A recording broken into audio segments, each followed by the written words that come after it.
Rumah tua itu nampak hampir roboh. Dengan pintu di tengah dan 2 jendela yang berada di kanan kiri. Halamannya cukup luas. Ada pohon mangga yang tinggi di bagian depan rumah. Orang-orang di sekitar rumah itu enggan berada di depannya. Berembus kabar, ada yang melihat sosok nenek-nenek di dalam rumah tersebut. Kuda hitam yang berdiri di bawah pohon mangga dan makhluk tak kasat mata lainnya. Beberapa kali rumah itu berganti penghuni. Orang-orang yang menyewa rumah tersebut tidak pernah ada yang mampu tinggal melewati lebih dari 3 bulan. Rata-rata mereka mendapatkan gangguan yang konon dilakukan oleh penghuni lama. Orang-orang sekitar menyebut rumah dan tanah tersebut dengan lemah sangar, tanah yang dimana manusia tak boleh tinggal di dalamnya. "Ada kereta lewat, awas ada kereta!" teriak anak-anak kelas 3 yang berjalan bebarengan dengan Bena dan temannya. Secara cepat, mereka semua segera minggir ke sebelah kiri sisi rel kereta. Padahal jalan raya menuju gang, tempat yang mereka tuju, sudah mulai terlihat. Rangkaian gerbong kereta kini melintas dengan kecepatan tinggi. Kereta yang lewat saat ini sepertinya kereta api kelas eksekutif. Biasanya tidak berhenti di stasiun di Kota Bahari. Tujuannya langsung ke stasiun besar lainnya. Kecepatannya tidak dikurangi sedikit pun. Siapa saja yang ada di perlintasan saat ini akan hancur. Masinis tidak akan melakukan pengereman pada kecepatan tinggi. Hal ini bisa menyebabkan kereta api keluar lintasan. Akan lebih banyak korban jiwa yang jatuh. Bena melihat mulut Arif bergerak, seakan sedang mengatakan sesuatu. Namun, angin dan suara roda besi yang diciptakan dari kereta api yang lewat membuat Bena hanya bisa melongo, mencoba memahami apa yang sebenarnya ingin Arif katakan. "Sadar tidak, ada darah di gerbong," ucap Arif yang mulai didengar Bena. Mengatakan ada cipratan darah di gerbong kereta. "Darah? Darah apa, Arif?" ucap Bena penasaran. Membuat semua mata orang yang ada di sekitar mereka, tak terkecuali Reza, tertuju pada Arif dan Bena. "Darah? Darah apa sih?" tanya Reza selanjutnya. Tiba-tiba mata Reza menangkap pemandangan orang-orang di pinggir jalan raya yang mulai lari ke arah lain, seperti ada hal yang buruk terjadi. "Itu Ben, sepertinya ada yang tertabrak kereta," teriak Reza, membuat semua mata tertuju pada satu titik. Cepat-cepat mereka semua menuju ke arah kerumunan. Kondisi jalan saat itu masih padat. Pengendara yang tadinya berhenti karena kereta lewat, kini menepikan kendaraan mereka untuk mencari tahu akan peristiwa yang telah terjadi.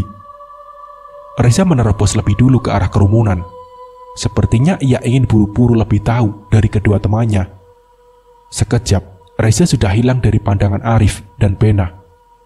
Ditambah orang-orang yang datang bertambah ramai membuat tubuh Reza kian tak terlihat tertutup kerumunan. Arif dan Bena masih berjalan pelan. Tampaknya mereka masih mempersiapkan mental dengan apa yang akan terjadi. Tak jarang detak jantung yang cepat, apalagi saat mereka sadar raut muka orang lain yang sudah menyaksikan peristiwa tersebut tergambar jelas ekspresi jijik dari wajah mereka. Reza pun keluar dari kerumunan dengan muka merah pucat, matanya sayu, keringat mengucur deras di dahinya, bibirnya bergetar hebat, napasnya seakan habis, dan kini terlihat ia menarik napas dalam-dalam untuk mengatur oksigen yang masuk. Dan tak lama, Reza memuntahkan semua isi dalam perutnya. Bena dan Arif segera lari ke arah Reza, mencoba menanyakan keadaannya dan apa yang telah terjadi. "Tidak apa-apa kan, Zah?" tanya Bena ingin tahu. "Buta kamu, sana lihat sendiri, Ben," suruh Reza yang masih mengatur nafasnya dengan wajah sedikit menyepelekan. Bena pun terdiam sejenak. Kini, ia mencoba melanjutkan langkahnya, menerobos orang-orang yang berkumpul, menutupi sesuatu yang tergeletak di tengah rel kereta. Raut muka Bena langsung berubah muram dengan apa yang kini ia lihat. Rasa sesal tiba-tiba muncul, namun segera terganti pertanyaan kenapa hal tersebut bisa terjadi. Tampak jelas terlihat di mata Bena, laki-laki tua tergeletak tak bernyawa dengan kondisi yang mengenaskan. Perutnya hancur dengan usus tergurai, entah di mana tubuh bagian bawahnya. Tangan sebelah kiri layaknya kain pel penuh darah yang dihinggapi banyak lalat. Tulangnya jelas hancur dihajar kereta berkecepatan tinggi. Wajahnya lebih parah dengan banyak gigi yang hancur, entah karena ditabrak kereta atau termakan usia. Yang jelas, posisi mulut atas dan bawah sudah tidak lagi sejajar. Darah terus mengalir dari tengkorak kepala yang pecah di bagian atas. Kini, Bena mundur perlahan keluar dari kerumunan. Tak lama, sirene mobil ambulan terdengar, menandakan kedatangannya. Kini, Bena sudah benar-benar keluar dari kerumunan. Membalik badannya dan berjalan ke arah Reza yang masih terduduk di salah satu sisi besi rel kereta. Ben, bagian pinggang sampai kaki, bagian bawah tubuhnya terpental sampai pohon beringin itu. Tunjuk Arif yang baru saja datang setelah sebelumnya juga masuk ke kerumunan. Iya, hancur banget, sudah gak ada bentuknya lagi, ucap Bena menimpali Arif yang baru datang. Bagaimana ceritanya ditabrak kereta kecepatan tinggi badan tidak hancur? Timbal Reza membandingkan. Sudah, ayo pulang. Mau nunggu apa lagi? Ajak Bena pada Arif dan Reza. Ayo, buruan, sudah gak kuat, ungkap Reza yang masih memegangi perutnya. Mereka bertiga beranjak dari tempat terjadinya peristiwa naas hari itu. Tak lama, polisi memasang garis peringatan guna memudahkan proses evakuasi korban kecelakaan. Mereka bertiga masih melangkah menuju rumah masing-masing, memasuki sebuah gang yang cukup lebar juga. Obrolan semakin seru, membuat rasa penasaran semakin tinggi.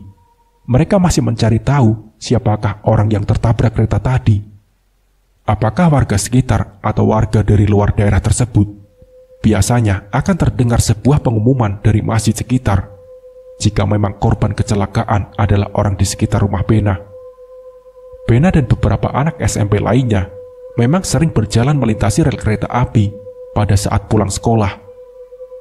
Mereka lebih memilih letih daripada merelakan uang senilai Rp500 hilang diambil supir angkot. Lumayan untuk tambahan membeli jajan, atau setidaknya bisa masuk celengan plastik berbentuk ayam.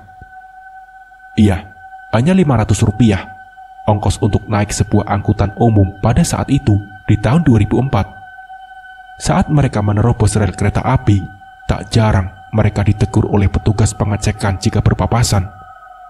Mereka sudah sering kena omel, kadang sampai dikejar petugas, hanya untuk memotong jarak perjalanan dari sekolah menuju rumah. Bagaimanapun juga, rel kereta api bukanlah tempat yang ramah bagi gerombolan anak SMP sepulang sekolah. Gila, panas sekali hari ini, keluh Arif, salah seorang teman Bena berbadan tinggi, merasakan hawa panas siang hari yang sangat menyengat di kota Bahari. Lah, maunya bagaimana? Turun salju gitu, bukannya sudah wajar ya? Namanya juga kota Bahari dekat laut. Ya wajar kalau panas, John, timbal Bena menanggapi keluhan temannya. Ya minimal mendung lah, kayak di London. Kan enak, coba saja nasib kita nggak jadi orang kere. Kayak teman-teman kita yang anak para pejabat itu, pulang sudah ditunggu supir, masuk mobil kena AC. Khayal Arif membalas ucapan Bena. Lah, kere gimana sih, Rif? Bapak kamu kan guru, masih kurang apa gajinya? Tanya Reza teman Bena dengan rambut cepak ala militer. Guru SD gajinya berapa sih, Zak? Honorer lagi. Itu saja bapakku masih harus berjualan baju sore hari di pasar malam. Penghasilan jualan malah lebih besar daripada gaji guru, ucap Arif lesu membalas perkataan Reza. Lah, kenapa tidak fokus jualan baju di pasar malam saja, Rif? Tanya Bena kembali. Katanya ilmu harus dibagikan agar jadi sebuah manfaat. Manfaat apanya? Capek dong, jawab Arif dengan muka menyebalkan. Bocah kentir, timpal Bena singkat. Bena, Arif, Reza, dan beberapa teman lainnya sering sekali melintasi rel kereta api saat pulang sekolah. Daerah rumah mereka memang dekat sekali dengan stasiun, namun mereka tetap sadar akan sesuatu. Konsentrasi mereka harus awas, karena jika melamun sedikit saja, bisa jadi mereka telat menyadari kereta api yang melintas. Maka dari itu, Bena dan yang lainnya lebih memilih tidak berjalan sendiri di rel. Mereka akan melintas beramai-ramai. Masyarakat sekitar masih percaya tentang adanya sosok setan budek. Setan yang membuat korbannya melamun dan tidak mendengar saat berjalan di sekitaran lintasan kereta api. Tak jarang mereka yang terkena sihirnya akan mati tertabrak karena tak mendengar klakson kencang dari kereta api. Siang itu angin laut bertiup lumayan kencang, membuat pohon mangga di depan sebuah rumah yang akan mereka lewati bergerak tak beraturan. Beberapa buah mangga jatuh ke jalan, membuat bocah-bocah di sekitaran rumah itu berlarian mengambil buah yang jatuh. Ada yang dapat mangga yang matang, ada yang masih muda, ada pula yang mendapatkan mangga yang sudah dicicipi oleh Codot. Sang kelelawar malam meninggalkan bekas gigitan lebar hampir separuhnya. Alah, kosong lagi rumah ini. Pada gak betah ya tinggal di rumah ini. Padahal halamannya lumayan loh, adem, ucap Pena sambil memperhatikan papan kayu yang bertuliskan rumah ini dikontrakan, yang terpasang di dekat pagar bambu yang dibuat seadanya. Memang ada yang berani tinggal di rumah ini, Ben. Rumornya rumah ini memang angker. Kata bapakku dulu yang tinggal di rumah ini adalah seorang nenek sendirian, ucap Arif memberikan informasi. Bukan angker, Rif. Lihat bentuk rumahnya. Siapa yang mau nempatin rumah reot seperti ini? Di belakangnya ada kebun pisang yang dekat dengan rel kereta api. Jelas bakal banyak nyamuknya. Mungkin kalau rumah ini dibangun bagus, bakal ada kok yang nempatin, ucap Reza, mencoba menjelaskan dengan nalar. Sayangnya ya John, rumah ini tidak mau dibangun begitu saja, timbal Arif. Memang kenapa, Rif? Rumah kok nggak mau dibangun lagi? Tanya Bena yang penasaran. Waktu itu ada beberapa orang yang datang untuk melihat dan merencanakan tentang pembangunan rumah tersebut. Salah satunya yang datang itu adalah anaknya, jawab Arif. Lah, katanya wanita tua itu tinggal sendirian, punya anak toh, tanya Reza memotong penjelasan Arif. Anak angkat, jawab Arif singkat. Lanjut, Rif. Kampret kamu, Zah, jangan dipotong lah. Ceritanya lagi seru, bro, saut Bena yang semakin penasaran dengan cerita Arif. Sampai mana tadi? Tanya Arif. Anaknya datang mau bangun rumah, jawab Bena dengan muka malasnya. Oh iya, anaknya datang dengan beberapa orang, mungkin orang-orang yang mau membangun rumah itu. Tapi ada hal di luar nalar yang terjadi. Katanya beberapa orang yang datang itu kesurupan. Mereka semua kayak diusir keluar dari rumah itu, ucap Arif menceritakan. Akhirnya rumah itu dikontrakan ya? Tanya Reza. Iya, dikontrakan dengan harga murah katanya, saut Arif. Ada harga ada rupa, jawab Bena singkat. Aku gak bisa membayangkan itu rumah yang dekat-dekat sama rel kereta, termasuk rumah yang tadi kita bahas. Pas ada korban kecelakaan kayak tadi, itu gimana ya? Uji nyali dadakan gak sih? Lanjut Bena dengan pertanyaan asalnya. Udah biasa sepertinya, Ben. Mereka kan lama di situ. Selama tidak ada yang jaga perlintasan kereta, pasti masih akan ada korban kecelakaan, ujar Reza. Bena, Reza, dan Arif adalah siswa sekolah menengah pertama yang diterima di SMP ternama di Kota Bahari. Sudah setengah tahun mereka bersama saat berangkat maupun pulang sekolah. Mereka bertiga dipertemukan di sekolah tersebut setelah tes penerimaan yang ketat bersaing melawan banyak siswa lain yang ingin masuk ke sekolah tersebut. Pada saat itu, siswa sekolah dasar yang ingin melanjutkan ke tingkat berikutnya harus mengikuti tes terlebih dahulu. Hasil dari nilai yang keluar akan digabung dengan nilai yang siswa dapat dari ujian akhir di sekolah dasar. Sekolah mereka bertiga memang tidak jauh dari stasiun kota. Tak jarang saat hari Jumat, mereka bertiga akan berlari dari kelas saat lonceng penanda pulang sekolah berbunyi. Tujuan mereka adalah stasiun. Pada jam 11 siang, ada satu kereta yang datang dari arah Semarang. Setelah itu, kereta tersebut akan kembali ke depo lokomotif. Tempat kereta dilakukan pengecekan terlebih dahulu sebelum melakukan perjalanan jauh. Mereka bertiga akan menumpang kereta itu. Setidaknya lebih mudah daripada harus berjalan di dekat rel kereta api. Dulu pengecekan di stasiun tak seketat sekarang. Orang bisa dengan mudah keluar masuk stasiun. Sesampainya di depo lokomotif, mereka turun dan melanjutkan dengan berjalan kaki menuju rumah masing-masing. Jaraknya tidak terlalu jauh. Rif, itu anak-anak kelas 2 sudah bawa motor ya? Enak kayaknya bawa motor ke sekolah, ucap Bena sambil melihat langit siang itu. Enak lah, Ben. Orang kaya, orang punya macam mereka enak saja. mau memakai motor ke sekolah, Ben? Jawab Arif sambil nyengir. Ben, masalahnya bukan enak bawa motornya, tapi kita punya tidak motornya, ucap Reza menyambung. Aku kalau bukan karena kebaikan ibunya Arif, mungkin saat ini aku berada di stasiun, dagang rokok atau air mineral. Untuk dana daftar ulang senilai 500.000 rupiah saja, orang tuaku waktu itu tidak punya, pungkas Bena. Sudah Ben, kita waktu SD misalkan, sekarang dapat kesempatan masuk SMP bagus di kota ini, masa nggak diambil? Sudah, tidak usah drama, jawab Arif sambil memoles kepala Bena. Kampret, sakit ini, timbal Bena kesakitan, yang dibalas Arif dengan tertawa. Loh, kok bisa? Malah ibunya Arif yang membantu. Saudara-saudara bapak sama ibumu kemana? Tanya Reza penasaran. Tidak usah dibahas, hanya membuat pikiran saja. Urusan orang tua aku gak mau tahu, ucap Bena dengan muka yang berubah serius, seperti sedang menutupi sesuatu. Nanti sore main bola api tidak? Tanya Arif mengalihkan pembicaraan. Ayolah, lama kita gak main bola bareng. Masuk SMP sudah sibuk, banyak kegiatan yang perlu diikuti, jawab Bena. Iya, yang sibuk dengan masuk beberapa eskul dan organisasi, balas Reza. Bukan begitu, aku sadar otakku gak bagus-bagus banget. Lumayan loh, kalau bisa masuk tim inti dan menang kompetisi, bisa dapat SPP gratis, ucap Bena.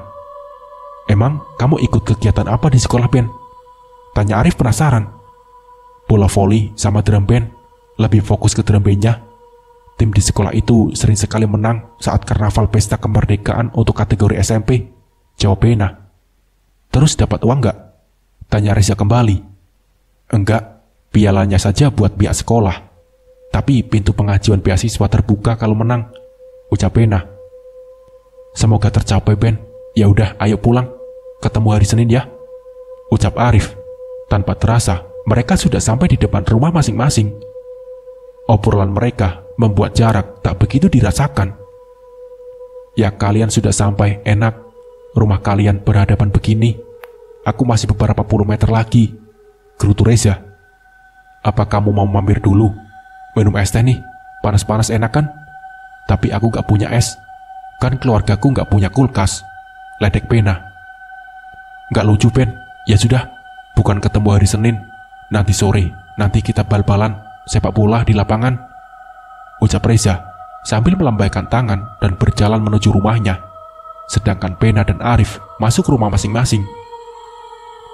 Assalamualaikum, Bu, ucap Bena yang sudah berdiri di depan pintu sembari melepas sepatunya. Waalaikumsalam. Udah pulang kamu, Ben, ucap ibunya menyambut kedatangan Bena. Tumben sudah pulang, Mas. Gak pulang sore lagi, saut Raka yang sedang memangku sepiring nasi dan lauknya. Sudah, Bu, hari ini Mas pulang cepat, Kak. Tidak ada kegiatan sehabis sekolah. Bapak sudah pulang dari pasar, sambung Bena dengan pertanyaannya. Bapakmu ya biasa, sudah selesai kegiatan ya gak langsung pulang. Katanya mau cari rumah. Tinggal di rumah ini auranya tidak terlalu baik untuk usaha, jawab ibu Bena.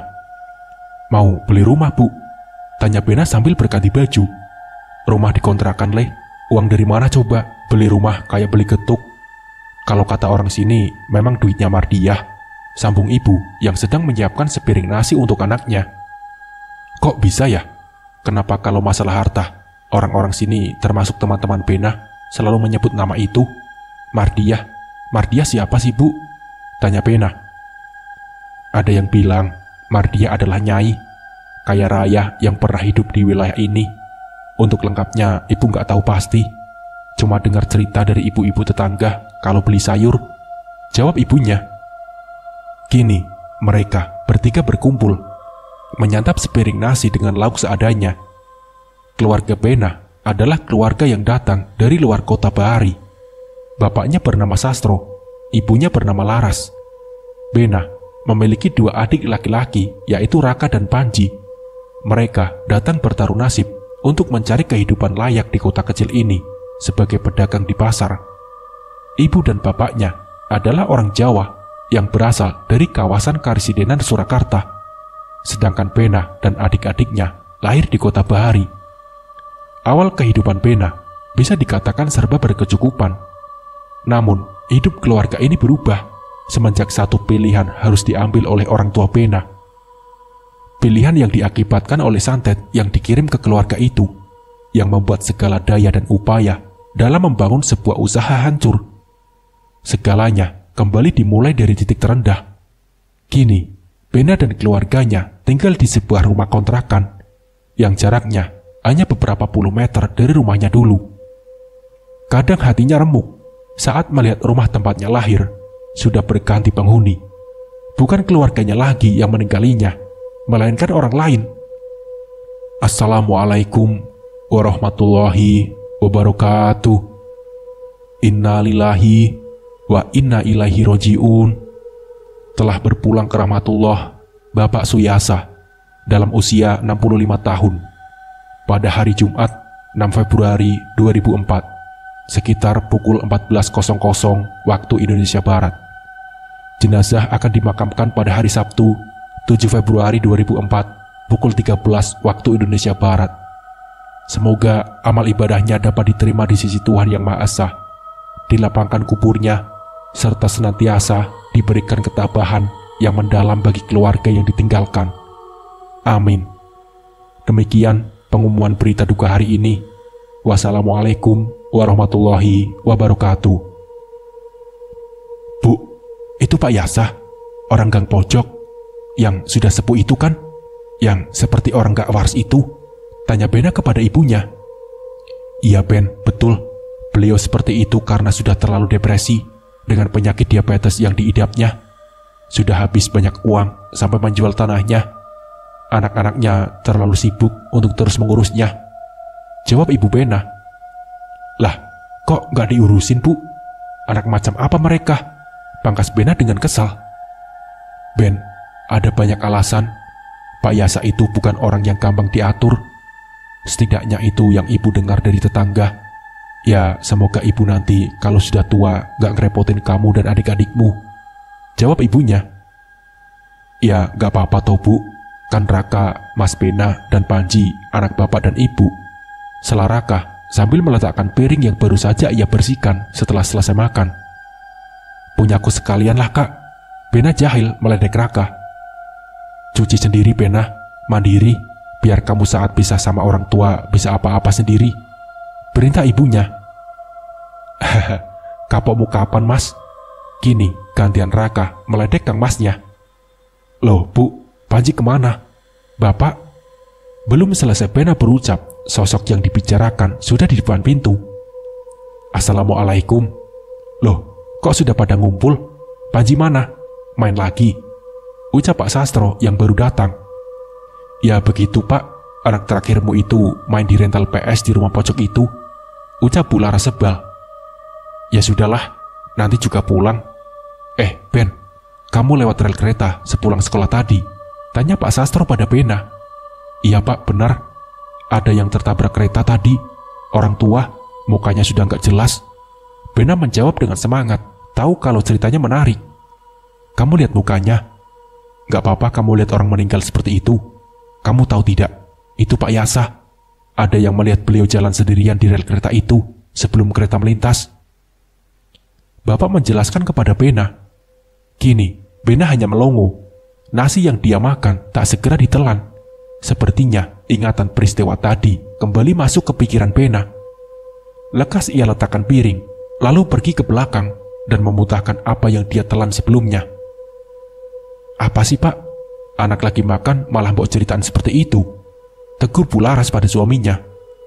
Lah Bena yang jawab tadi, aku pikir dia gak melihat kondisi korbannya, jawab Pak Sastro dengan pembelaan. Assalamualaikum. Sosok anak laki-laki dengan tubuh bongsor, terlihat besar dari usianya, masuk begitu saja menuju kamar mandi. Bagus. Sudah selesai main PlayStation-nya? Sudah habis ya uangnya buat main game? Celetuk Pak Sastro yang masih duduk dengan yang lainnya. Kebelet pipis Pak, nanggung ini Panji rampungin dulu ya, jawab Panji dari balik tembok kamar mandi. Bocah semprul gak ada sopan santunya, gerutu Raka. Kenapa Kak? Ada masalah apa dengan Panji? Kok kayaknya kesal begitu? Tanya Bena yang penasaran dengan adik pertamanya. Biasalah mereka berdua gak akur. Raka ngomongin Panji, tapi malah diledek sama bocah itu. Ibu menjelaskan, "Panji, sini Leh, kalau sudah selesai. Ada yang ingin Bapak sampaikan," perintah Pak Sastro pada Panji. Dalam batin Pena banyak menebak-nebak. Terlihat seperti akan ada obrolan serius. Sudah 1 tahun Pena dan keluarganya mengontrak di rumah yang sekarang. Setelah kejatuhan usaha bapaknya yang membuat keluarga itu terjun bebas ke jurang kemiskinan, segalanya habis dijual, tak terkecuali barang-barang elektronik mereka. Yang tersisa hanya 1 buah radio. Hanya itu satu-satunya hiburan dari keluarga tersebut. "Iya Pak, ada apa?" tanya Panji setelah menyelesaikan urusannya di kamar mandi. "Sini, duduk samping Bapak. Jadi, Ibu, Pena, Raka, dan Panji, Bapak sudah ambil keputusan. Kita pindah rumah minggu depan ya. Kebetulan rumah ini sewanya juga akan habis bulan ini," ucap Bapak membuka pembicaraan. "Mau pindah kemana Pak?" tanya Ibu halus. "Tidak Bu, kita pindah kontrakan. Di tempat ini kurang hoki. Tidak bagus auranya, bikin rezeki mampet," jawab Bapak. "Loh Pak, di sini kan enak deket sama keluarganya Arif. Udah sering membantu kita loh Pak," pungkas Pena. "Ben, orang kalau bisa itu jangan jadi beban untuk yang lain. Kita nggak tahu hati manusia itu seperti apa. Jadi manusia itu yang mandiri. Jangan suka memanfaatkan apa yang bukan kepunyaan kita," ucap bapaknya Pena. "Lah, nanti nonton TV-nya di mana? Kan kalau di sini tinggal nyelolong ke rumah Mas Arif Pak," ungkap Raka. "Duh Gusti, kalian ini loh, belum apa-apa sudah pesimis. Nanti Bapak usahakan kita punya sendiri. Bapak tahu setahun ini bukanlah hal yang baik, tapi Bapak yakin di rumah yang baru ini kita bisa memulai dari bawah bersama untuk mencapai tujuan keluarga kita," ucap Pak Sastro menjelaskan.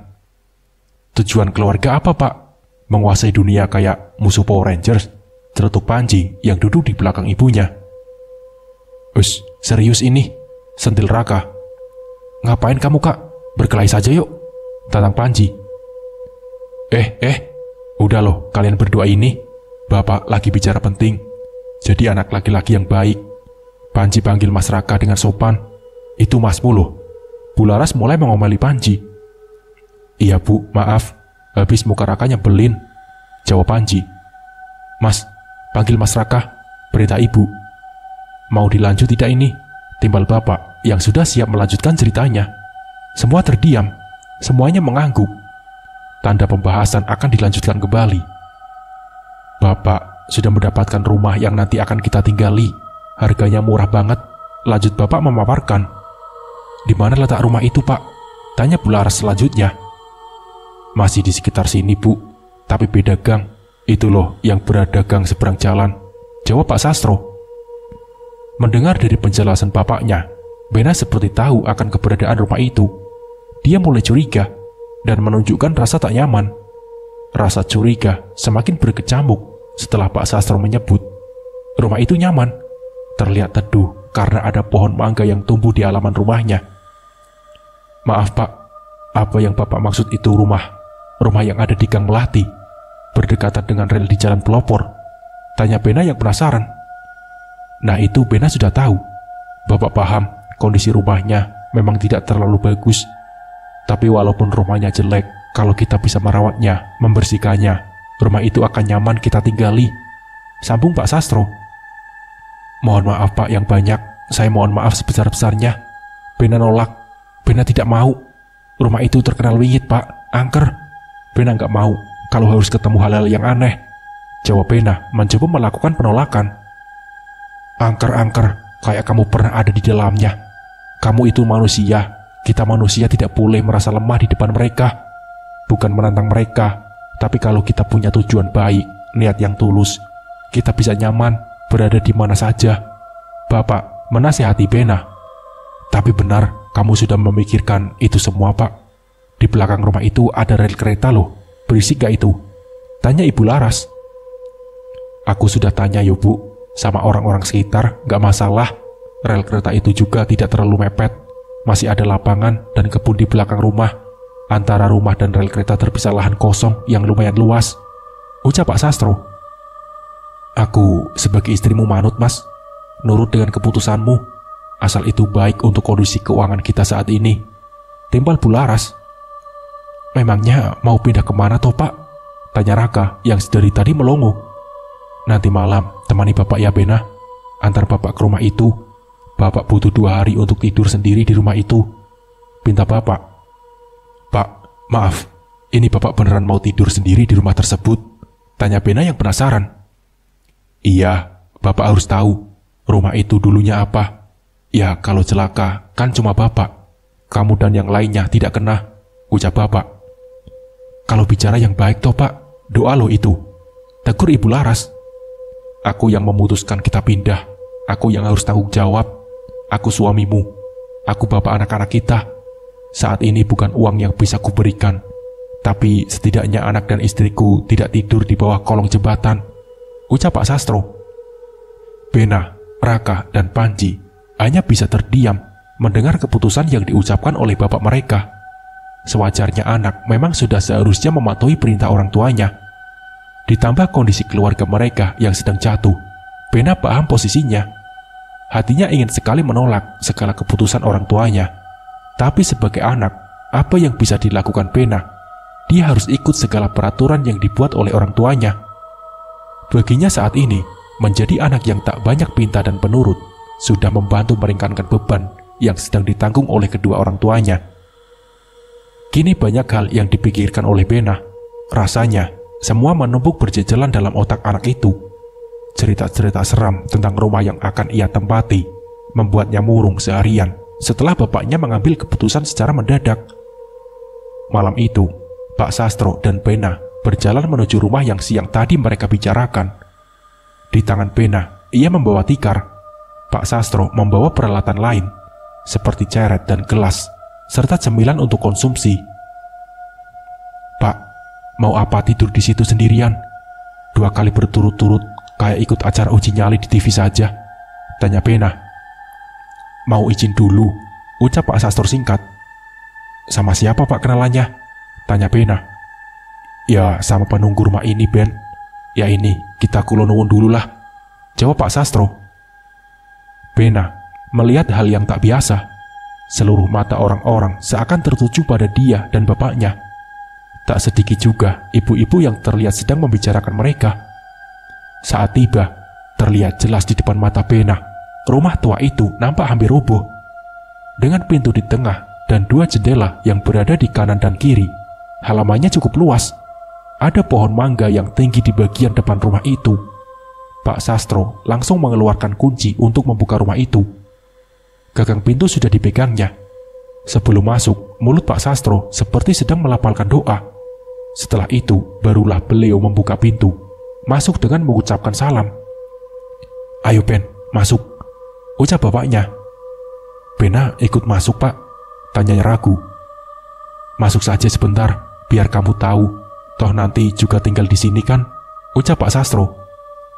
Tiba-tiba, terlintas peristiwa yang baru terjadi siang tadi. Lokasi kecelakaan tepat berada di belakang rumah itu. Walaupun jaraknya tidak terlalu dekat, namun tetap saja, di belakang rumah ini adalah kebun kosong yang terdapat pohon beringin besar dan rel kereta api. Kondisi rumah yang gelap, hanya 1 lampu yang terpasang itu pun berada di luar, berada di dekat pintu masuk. Jangan berharap lantai keramik yang Bena injak. Lantai yang ia injak adalah semen yang menutupi tanah, beberapa rusak dan bercampur dengan tanah. Udara pengap langsung menyeruak begitu saja. Angin seakan berhembus kencang keluar dari bagian belakang, membuat bulu kuduk berdiri. Sekilas, Bena melihat sekelebat sosok bayangan berjalan cepat di dalam rumah yang masih gelap. Bena menutup mata, mencoba untuk tidak berteriak. Pikirnya saat itu mungkin hanya halusinasi saja. Pikirannya mencoba realistis. Anak itu memberanikan melangkah bersama bapaknya. Posisi mereka saat ini masih di ruang depan rumah. Keadaan gelap gulita karena lampu belum terpasang. Habis ini pulanglah. Bapak tinggal sendirian saja di sini ya, perintah Pak Sastro pada Bena untuk pulang lebih dulu. Bapak tidak kenapa-napa? Tanya Bena memastikan keadaan Pak Sastro. Gak apa-apa. Itu tadi yang lewat dan Ayu yang punya rumah ini, ucap bapaknya. Bena pun kaget mendengar omongan Pak Sastro barusan. Ternyata ia juga melihat hal yang sama. Lalu muncul pertanyaan di benak Bena, dan Ayu siapa? Siapa sosok pemilik rumah ini dulunya? Belum apa-apa, Bena sudah disuguhi hal tak masuk akal. Ben, pulanglah sekarang. Bapak tak apa-apa di sini sendirian. Memang ini syarat untuk izin. Sekalian perkenalan dengan penghuni lama, ucap Pak Sastro lagi. Baik Pak, saya pamit pulang dulu ya, Bapak hati-hati. Bena akhirnya pulang meninggalkan bapaknya sendirian di rumah itu. Pikiran Bena masih membayangkan sosok apa yang nantinya akan ditemui bapak. Sendirian di sebuah rumah yang sering membuat penghuninya tidak betah. Rumor yang beredar, mereka yang pernah tinggal di rumah itu sering mendapat gangguan. Salah satunya munculnya sosok ular besar di kamar belakang. Bena mencoba berpikir positif saja. Mungkin itu benar ular, karena di belakang rumah itu terdapat kebun pisang. Tanpa sadar, Bena penasaran juga dengan keadaan di dalam rumah itu. Mas calon penghuni rumah kontrakan itu, Mas. Pertanyaan itu membuat Bena kaget sesaat. Sudah beberapa menit Bena berdiri di bawah pohon mangga. Oh iya Bu, saya dan keluarga saya yang akan menempati rumah itu, jawab Bena pada seorang ibu yang sedang berdiri di depan rumahnya. Kenalkan, saya Bu Marni. Nanti kalau butuh apa-apa bilang saja ya Mas. Sesama tetangga harus saling bantu, sambut Bu Marni pada Bena yang dari tadi melamun berdiri di depan rumah. Wah, maaf ya Bu, nanti kalau banyak merepotkan Ibu. Perkenalkan, saya Bena, anak dari Pak Sastro. Bena pun memperkenalkan diri. Iya, nggak apa-apa Mas, tidak apa-apa. Kenapa memilih rumah ini Mas? Dari dulu penghuni rumah ini gonta-ganti terus loh Mas, tanya Bu Marni pada Bena. Wah, nggak tahu Bu, saya hanya mengikuti Bapak. Namanya anak ya mengikuti orang tua dulu, jawab Bena ramah. Ya sudah, silakan dilanjutkan kegiatannya. Semoga betah ya Mas. Pokoknya kalau perlu bantuan, ketuk saja pintu rumah saya ya, ucap Bu Marni. Baik Bu, makasih ya. Sekali lagi mohon maaf kalau nanti banyak merepotkan, ungkap Bena. Sambutan Bu Marni cukup hangat. Iya, setidaknya ada tetangga yang baik walaupun rumah yang nantinya Bena tempati sering dikatakan angker oleh orang-orang sekitar. Mas, bener mau tinggal di rumah ini? Kini, suara Bu Marni terdengar dari belakang Bena. Sayangnya, mata Bena masih bisa melihat Bu Marni yang masih sibuk di depan rumahnya. Seluruh bulu kuduk di tubuh Bena berdiri. Ia seperti terhipnotis kaku. Mas, benar mau tinggal di rumah ini? Suara itu terdengar lagi. Suara Bu Marni terdengar dari belakang tubuhnya lagi. Secara perlahan, Bena memutar badannya ke arah belakang. Dan kini, ia melihat sosok wanita tua berdiri di depan rumah itu dengan senyum yang menyeringai. Berani-beraninya kalian datang ke lemah sangar, dasar manusia, ucap sosok yang suaranya menyerupai Bu Marni yang kini berdiri tepat di hadapan Bena. Sosok perempuan tua sebelum Bena membalikkan tubuhnya. Bena berjalan menelusuri rumah itu sendirian. Terlihat di kamar, Raka sedang bersantai setelah membantu dalam proses pindahan tadi. Panji masih duduk di ruang tamu meminum es teh yang ia pesan di warung depan. Bularas masih merapikan tempat yang nantinya akan dijadikan dapur olehnya. Bena terus berjalan menuju pintu belakang. Dibukanya pintu tersebut, sebuah halaman kecil ia temukan. Sudah ada tali yang membentang. Mungkin digunakan oleh penghuni lama sebagai jemuran baju. Dilihatnya kembali, ada kebun dengan pohon pisang yang berjajar. Nampak dari kejauhan, terlihat juga pohon beringin besar yang banyak diceritakan orang sering terlihat sosok tak kasat mata. Kebun itu disekat oleh bambu panjang yang tak rapat, sebagai tanda batas antara rumah yang ia tinggali dan kebun milik orang lain. Ben, mau maghrib masuk, ucap Bularas mengagetkan Bena. Iya Bu, sebentar lagi, jawabnya sambil menoleh ke belakang. Pandangannya kembali lagi ke arah deretan pohon pisang tersebut. Kini, mata Bena menangkap sosok yang ia kenal berdiri di tengah kebun, di antara pohon pisang dan semak belukar. Raka, ngapain kamu di situ? Teriak Bena memanggil adiknya. Raka, Teriakan Bena lebih keras, namun Raka masih terdiam saja dengan muka datar tanpa ekspresi. Raka, balik, udah maghrib, perintah Bena. Apa sih mas, ganggu saja, teriak Raka dari arah dalam rumah. Jawaban itu muncul dari arah belakang Bena. Dan setelah Bena menghampirinya,